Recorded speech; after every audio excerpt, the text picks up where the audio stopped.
We have Matt. Excellent.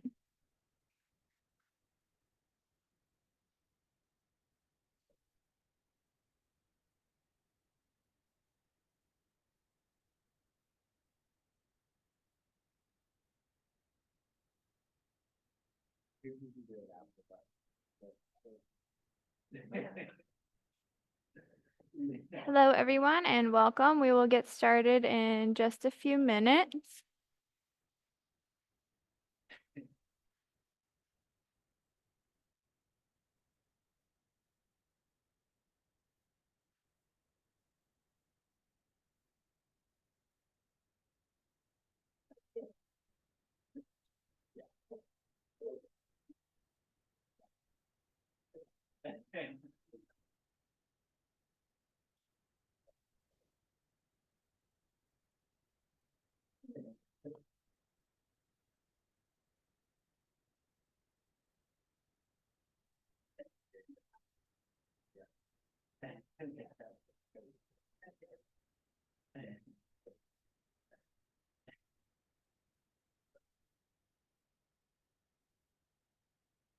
All right.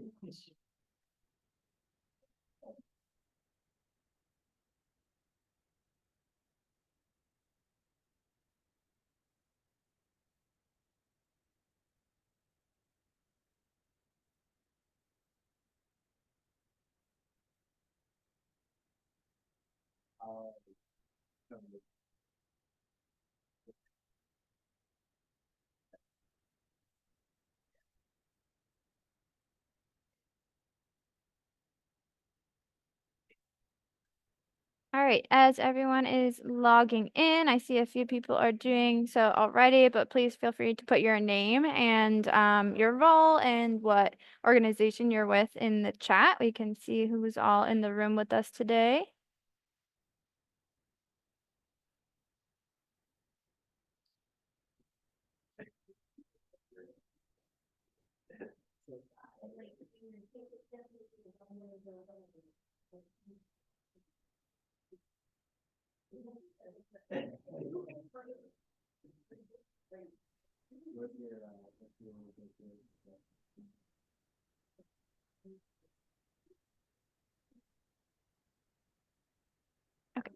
Excellent. All right, so we are going to get started here today.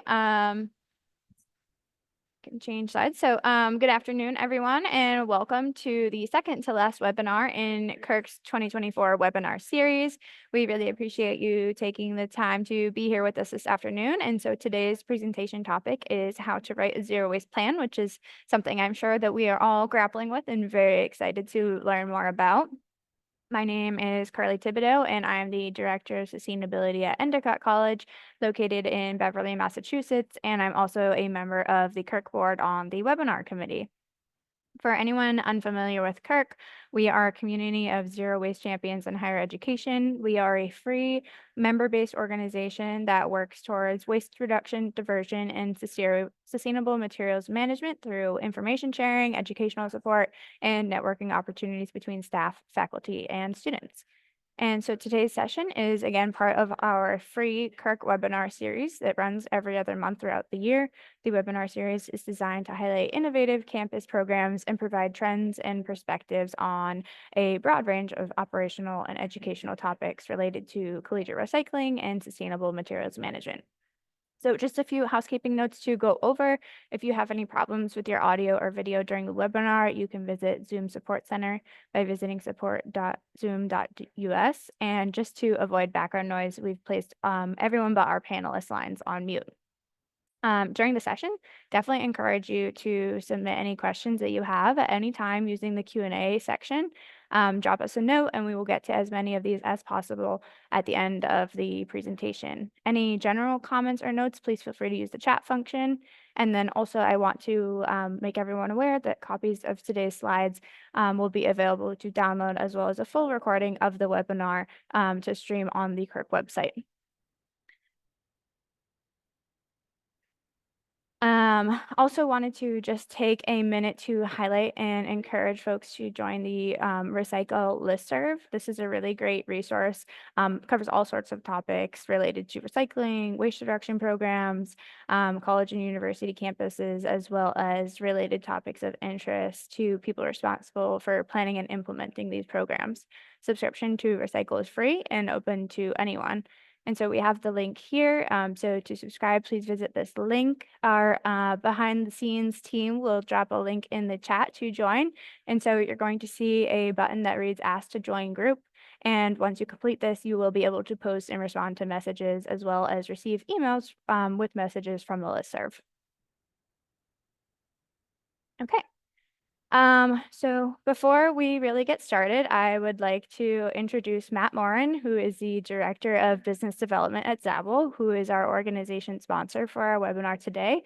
Matt has worked in business development for 15 years across various industries, including business analytics, medical imaging, security encryption software, and even sustainable sparkling water. So I'm going to turn it over to him to talk about Zabel and how great they are. So thank you, Matt and Zabel, for being here today.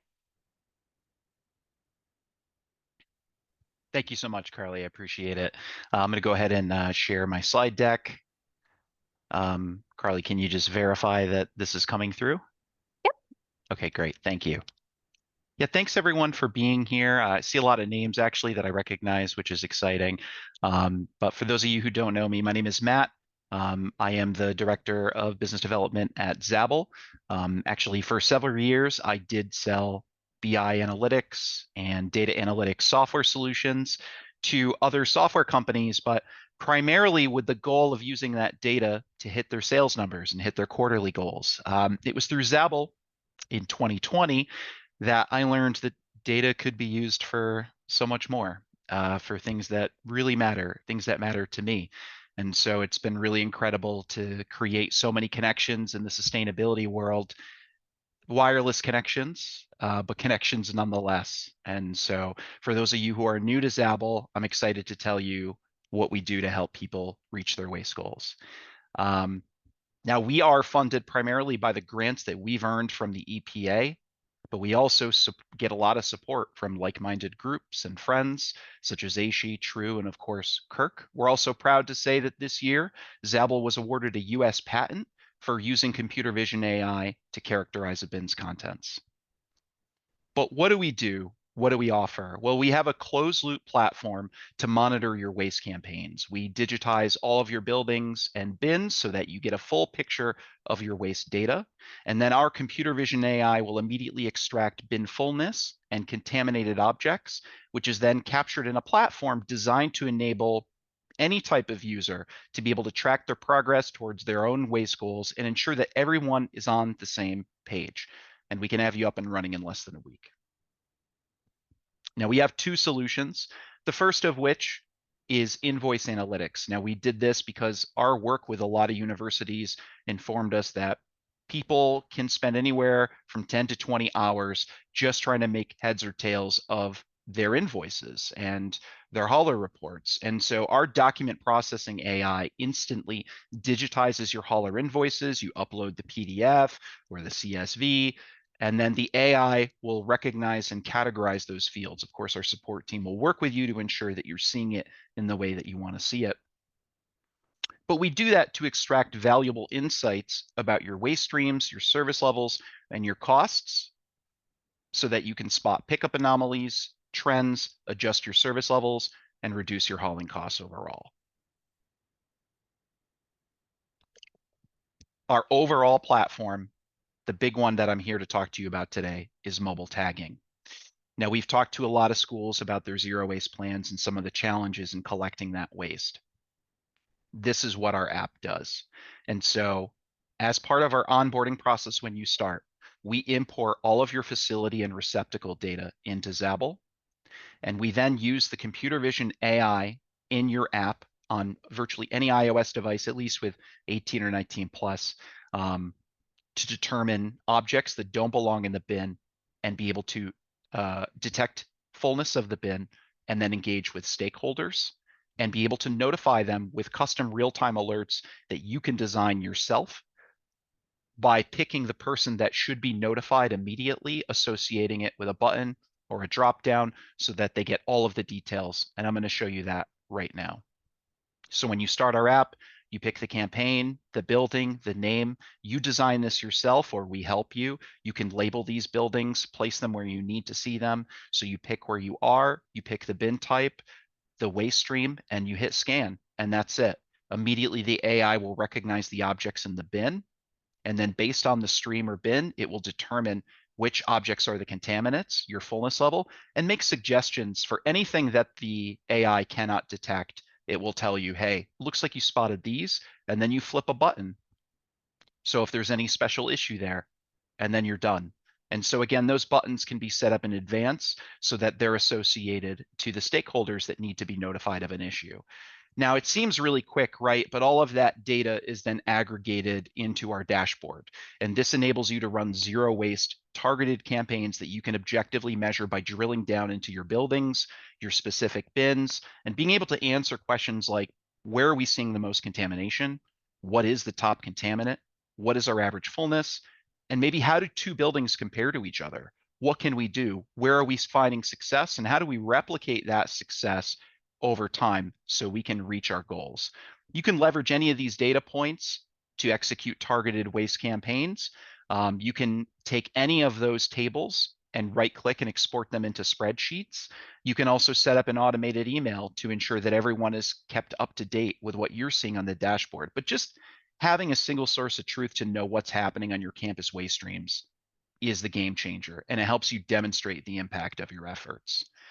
As we wrap up, I just want to share we're really proud to work with the universities like Stanford, CSUN, but UCSF is someone that has worked with us for almost 5 years now. They started small with only a handful of buildings, but as they've upgraded over time, as they see success in hitting their goals, they are now operating at over 80 buildings across 3 campuses.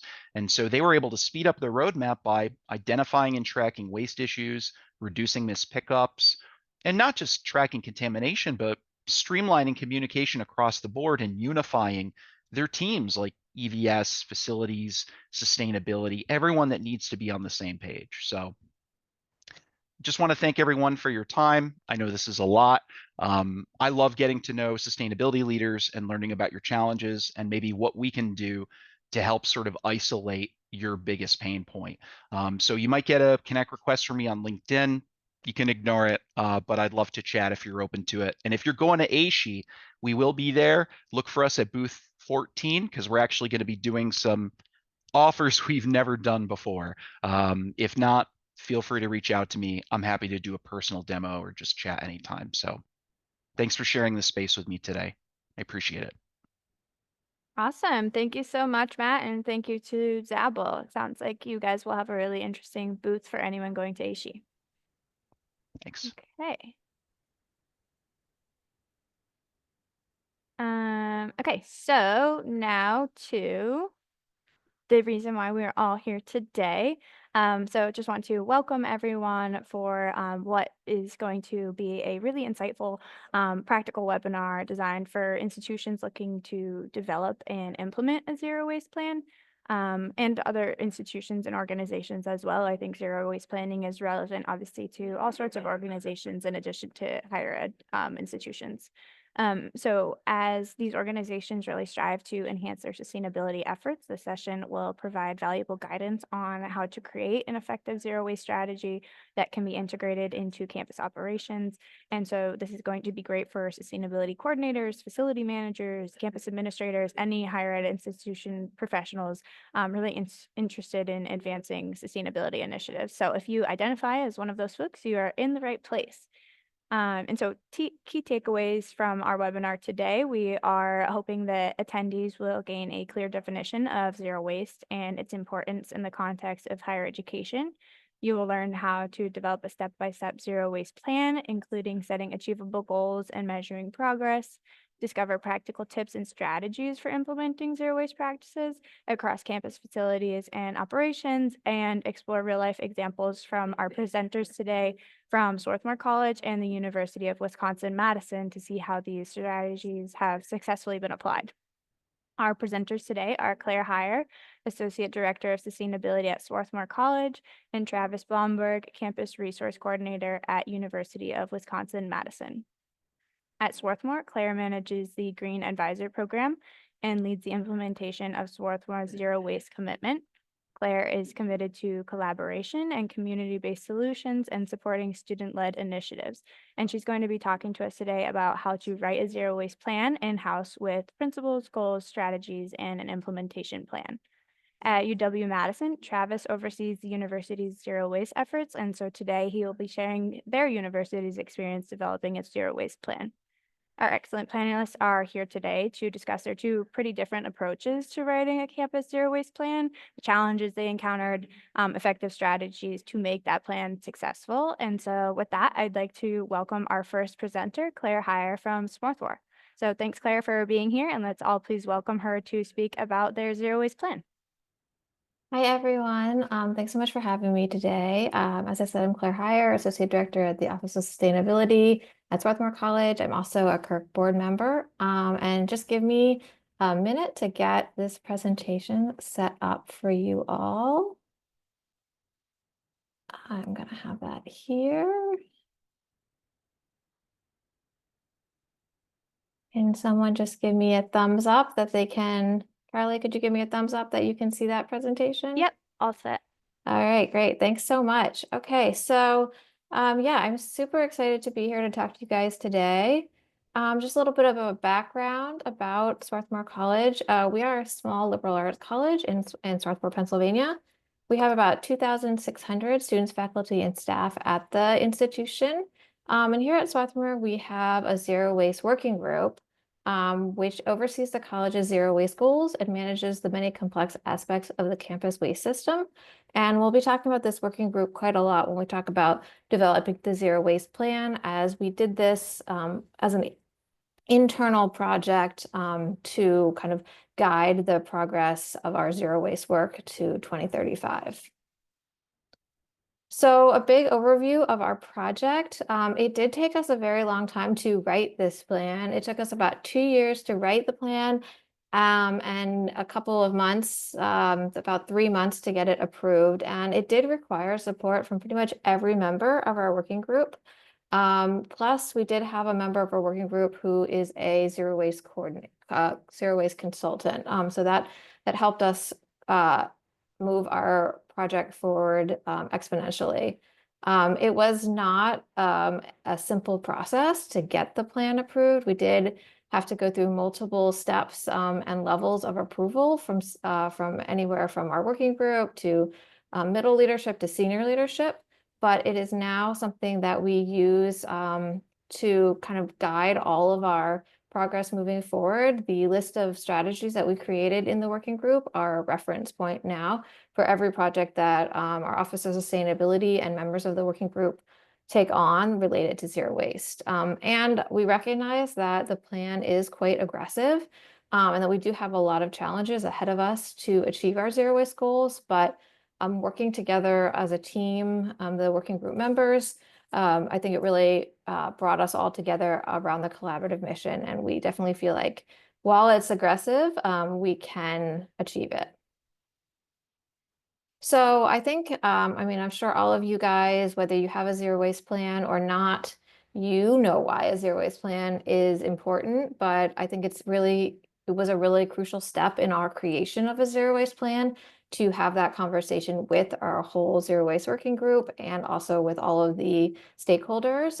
And the reasons that we came up with of why it's important to have a zero waste plan is that it's a really important way to be able to hold the college and campus community accountable to address the waste issues that we all have on campus. It's also a really great way to engage members across various departments, sharing with people your ideas for a zero waste plan, getting their impact, their input and feedback, makes them feel as though they are a part of the plan, and then they have ways that they can contribute. It also one thing that we really strive to promote through our Office of Sustainability is like levels of transparency. And so we were able to build that level of transparency for the community that we actually are working to reduce waste and properly divert all our waste away from the incinerator. We have a really unique situation where we are located right next to Chester, PA, which is the home of one of the largest incinerators in the United States. It is an area that Chester is an area that experiences extreme environmental injustice. And so we do have a responsibility as the college that is generating a lot of waste that needs to go to the incinerator, that we do our best effort to reduce and divert as much waste as possible. And also, many colleges right now are talking about their carbon neutrality goals. They have very advanced carbon neutrality goals, and they have lots of funding related to those. Waste is a scope 3 emission, and so it's really helpful to be able to tie your zero waste plan into your larger carbon neutrality, or we call it to 0 by 35 at our campus goals, and it kind of connects the two and makes the conversation a little bit more palatable to senior leadership.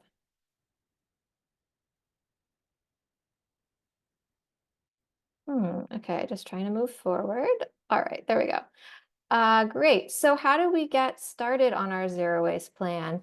So the first thing that we did is that we identified all of the key stakeholders that we would need to get support from. So we knew that we needed to start with our zero waste working group members. We need to get everyone on board. We also knew that we needed to definitely touch our senior leadership and president staff, but we also wanted to hear from faculty, other staff, students, about their ideas around zero waste. We also looked to see what other previous documents we had created that would help us give us a foundation for our zero waste plan. So we identified that we did have a 2017 zero waste plan that we could use to start us off. That plan was actually more of a report on what had been happening on campus. And so it didn't really provide much of a visionary future plan. So we knew that our plan had to kind of progress upon that, but it was a good starting point. We also needed to find resources to make this possible. Some folks have larger sustainability teams than others, but we definitely knew we needed to work with our consultant to help us write this plan, and that we needed to find the time to meet with all of our key stakeholders, that this wasn't something that was going to be a quick process for us. So we did take a lot of time in our meetings to discuss the plan, but most of the plan was actually written outside of the meetings, and so that we could actually use our very brief and monthly working group meetings to discuss any progress that the consultant and myself had made on writing the plan. So I think that's a really important thing to note, is that it's going to be challenging when you're trying to get so many people together to agree on different ideas of a plan.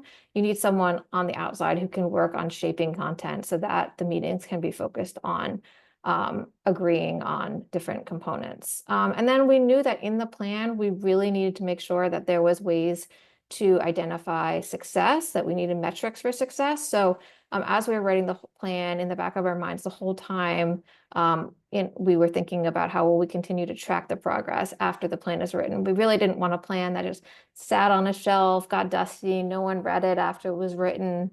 We want it to be a living document.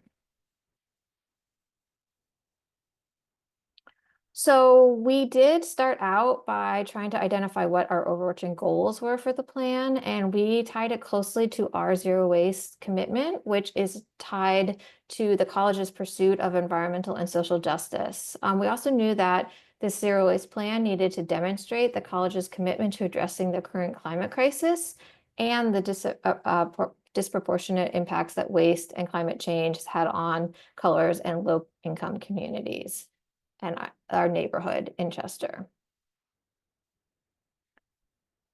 We also knew that we wanted to come up with a zero waste definition, some guiding principles, and some goals for our zero waste management moving forward.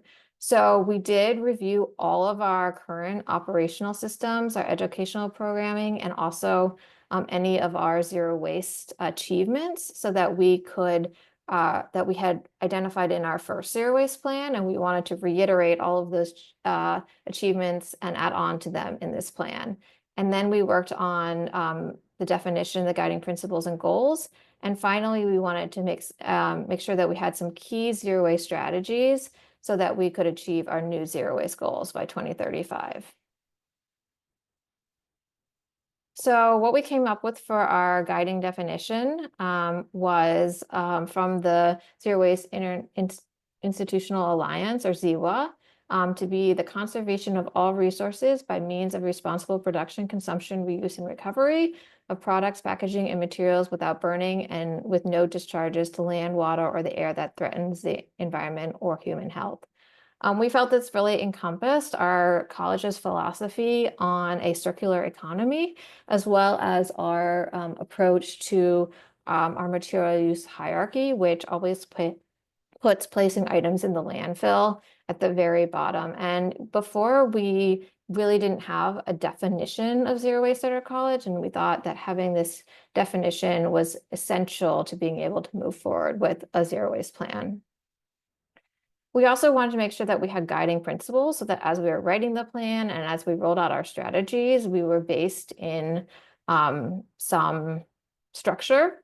And these were to, one, consider employee safety and ergonomics in all decisions, to work on maximizing the positive environmental impacts of efforts, including reduction, reuse, and diversion, to engage the whole campus community to create inclusive strategies with ongoing education, to align with the carbon neutrality commitment, to align efforts with the college's longstanding commitment to social justice on campus and in the surrounding community, and also to utilize a data-driven and life cycle analysis approach. Again, having these guiding principles made sure that anytime we were doing any sort of action related to zero waste, we could refer back to these and say, does it fit our guiding principles? If it doesn't, then we need to reevaluate if this is something that we want to be working on and meets our college's commitment.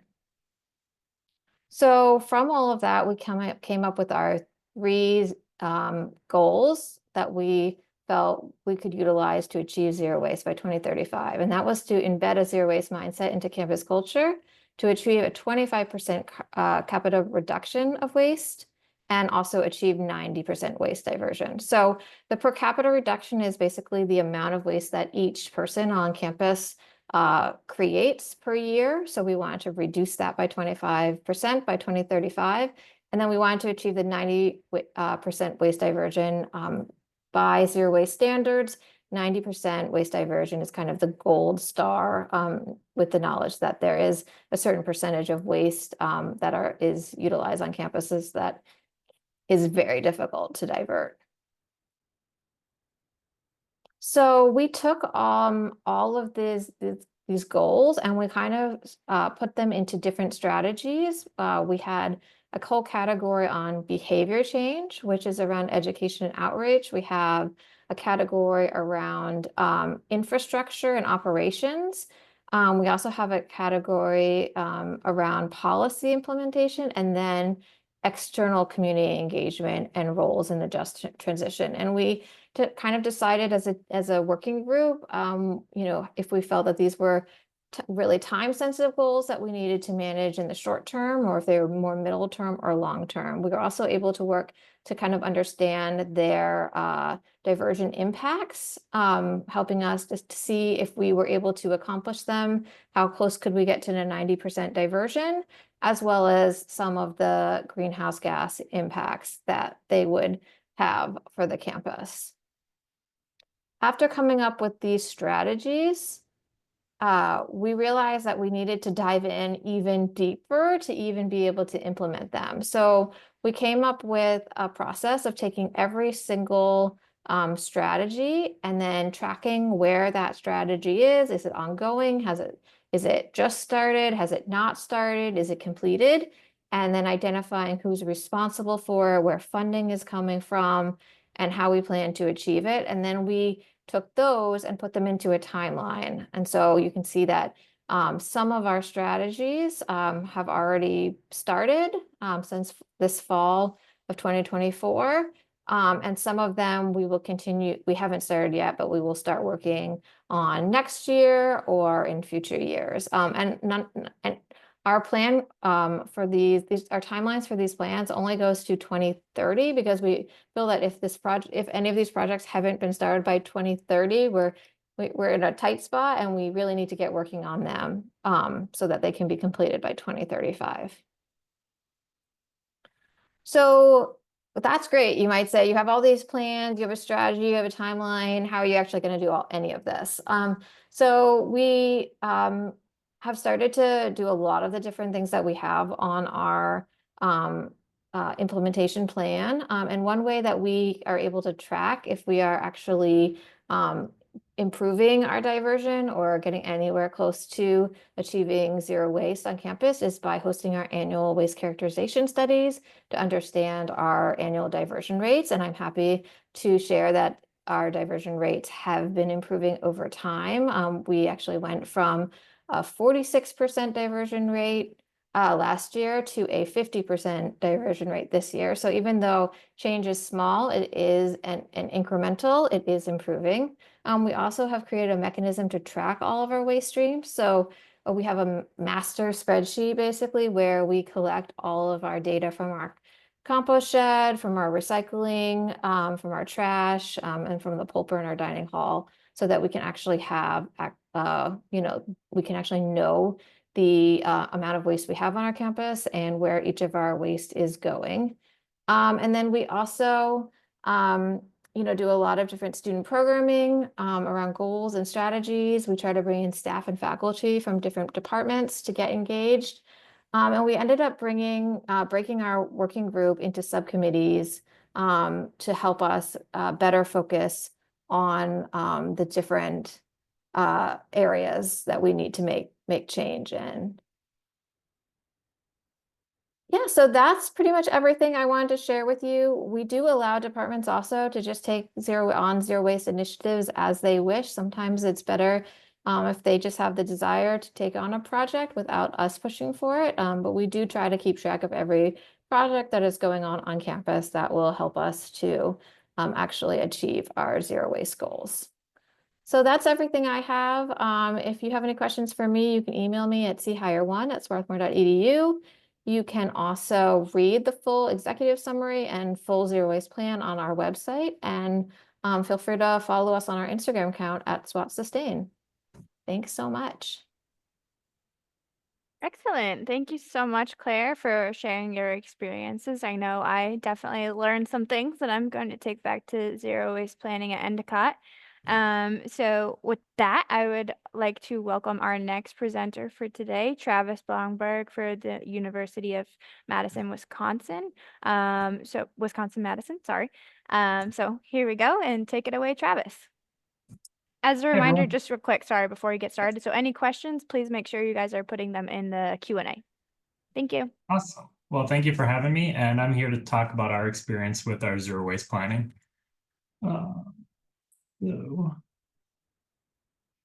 So this is a quick snapshot of our university.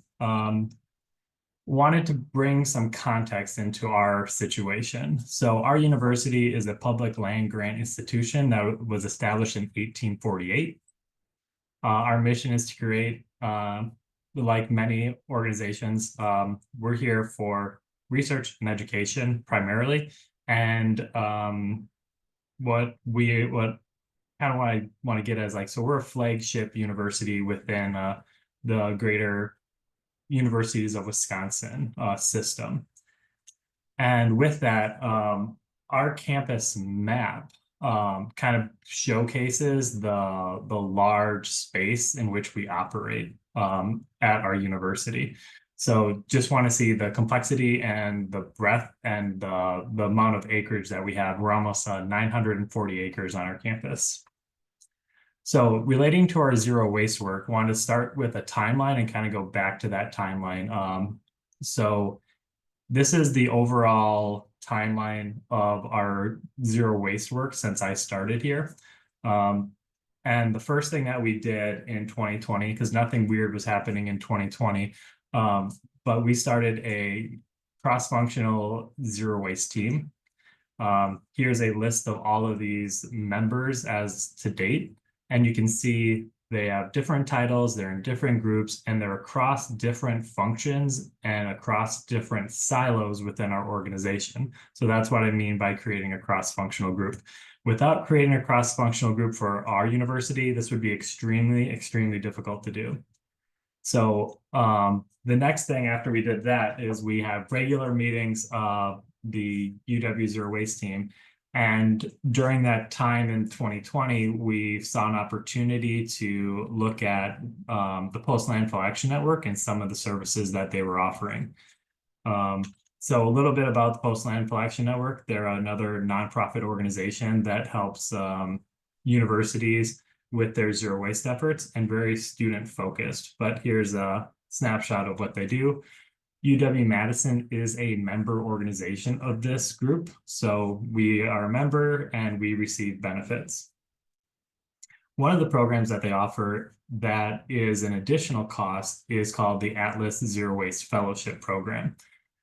So this is, as to date, this is what a lot of different universities have utilized this program, and we are one of those universities. In fact, we are the first college or university to complete all three stages. So here's a snapshot of all three stages. You have stage 1 is an assessment, stage 2 is creating a strategic vision, and stage 3 is creating a zero waste action plan. So going back to the stages in April 2021, this is where we began our stage 1 Atlas certification process. This is the overview of what all of those details that we take in that stage. So essentially what we get out of it is we get a assessment of where we are currently in as it states. So that's the purpose of it. If we knock the ball out of the park and we were awesome in all these areas, we would not need to proceed to any of the other stages. I do want to recognize at that point in time, the people that worked on there were all many, many students. And here's a list of all those students that worked on that project with us. And they really spearheaded the project and led that effort forward. And what you get from that assessment is you look at all these different areas in which you could improve on and which you're measured on. So we get benchmarking and prioritization as the items in the areas in which we could improve upon. So from there, we went in September 2022, we started the strategic vision process. With that, this was led by our zero waste project assistants. We had no zero waste project assistants before this. So these were new students that worked directly under me, and I had the opportunity to, work with them. And they, again, really did a lot of work behind this. So really, I'm presenting a lot on their work here. And one thing we want to talk about, or what the Post-Landfill Action Network stresses, is that the visioning session is very important before planning. So in particular, what I talked about earlier is making a cross-functional group. We want to make sure that the campus bureaucracy and silos don't muddy up the water, and we can provide the actual solutions into what the larger university needs, as opposed to just staying in your one part of campus or your one group. So they stress that the visioning session is really important because it asks the question is, what do you need to make a zero waste campus? So as part of stage 2, we created a strategic plan, and we had a lot of stakeholder meetings and engagement.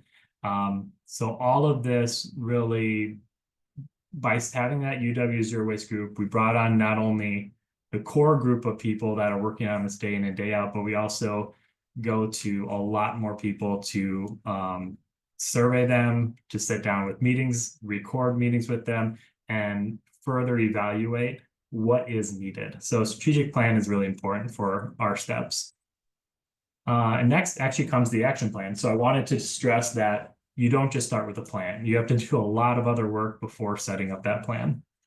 And for us, the stage 3 process we're engaging stakeholders more into the specifics of, great, you have this wonderful vision. How do you make that and turn that into an action plan? So more stakeholder meetings, more writing of proposals, developing a prioritization timeline, getting feedback from the community, and also then engaging leadership in our efforts too. So that's really what it took for us. And then after we're done with it, we created a draft zero waste action plan that you could find here. And so for over those 3 years, we had 12 student fellows. We had over 1,000 hours of project hours completed, and it totaled a whopping 175 pages of work. And that's quite a bit of work for that. But I do want to stress is one of the things that we want to promote is what's the return on investment for the activities that we are doing. So in our preliminary calculation, what we found was if we were to put all the investments in here and do every single one of these proposals, we'd actually have a positive return on investment we'd have a return on investment in about 4 years.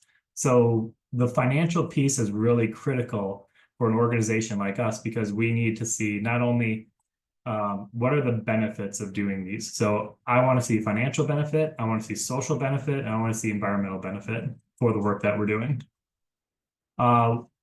In practice, what it turned into was 17 draft proposals all together in one, kind of focused on both materials that campus has direct control over from purchase to recovery, and then also materials that campus purchases but doesn't have full control over the disposal decisions. So those are kind of the two ways in which we approached it.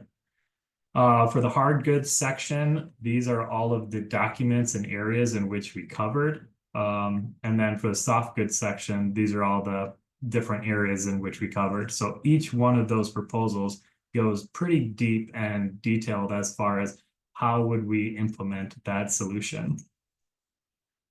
So then, interestingly enough, we never even had a goal set. It was during our stage 3 work that our campus leadership actually wanted to have larger sustainability goals. And as part of this previous work that we did, we could set a goal to become a zero waste campus by 2040. But as many of you know, to date, to my knowledge, no campus has really accomplished this zero waste goals that they've set. So we wanted to make sure when we're looking at this, like, what are the roadblocks that are preventing campuses from reaching these goals? And by utilizing PLAN's approach, the Post-Landfill Action Network's approach, we did the visioning before planning. We wanted to make sure we keep talking about cross-departmental logistics and establishing more umbrella management practices rather than each group working separately. And then develop a more living document for our zero waste plans. And one thing I haven't talked about yet, after each and every one of these stages, we have provided we provided public comment or stakeholder feedback. In particular, after we completed the first draft plan, we held 2 workshops that we brought people in so that they could give us more feedback on. So regarding outreach and communication, we had outreach before we started stage 1, we had outreach after we completed stage 1, and we shared our findings, we shared the reports, we shared the documents, and then requested feedback or asked for feedback if anyone wanted to help out. Same thing for stage 2, used our communication channels to tell the whole campus what we're doing.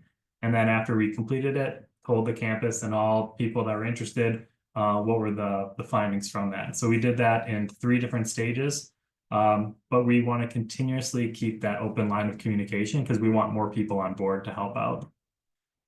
So where are we now? We're gathering additional user feedback. We're assembling finalized zero waste plan. Like Claire, we also want to make our plan a living document and really focus on a prioritization timeline of what do we need to do this year, what do we need to do next year, and so on. And then critical is integrating this plan into our university's operations and practices.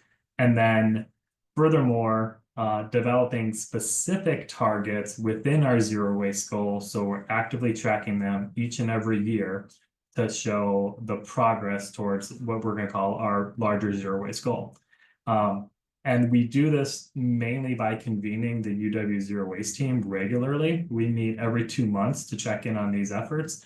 And like a lot of your organizations, we also report to the HE STARS program, and that gives us, more areas in which we are annually reporting our data and focusing on those efforts.